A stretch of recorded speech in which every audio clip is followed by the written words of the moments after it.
தமிழகம் எங்கும் கிளைகள் கொண்ட Annamal institute of hotel management and hospital management படிப்பில் சேர்வதற்கான அட்மிஷன் நடைபெறுகிறது.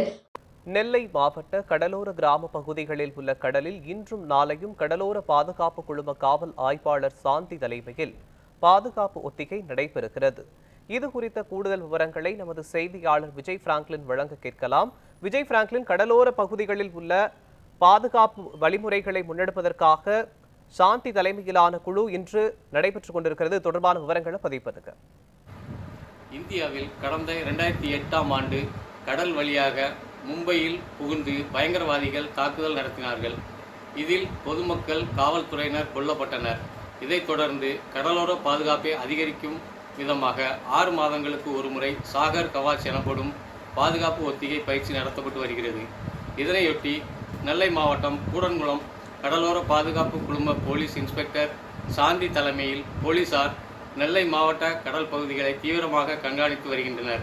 இன்று காலை 6 மணி முதல் நாளை மாலை 7 மணி வரை சாகர் கவாச் என்ற பாதுகாப்பு ஒத்திகை நிகழ்ச்சி நடைபெறுகிறது. பாதுகாப்பு பகுதியான கூடன்குளம் அணுமின் நிலைய பகுதிகளில் சிறப்பு கவனம் செலுத்தி ஒத்திகை பயிற்சி நடந்து வருகிறது.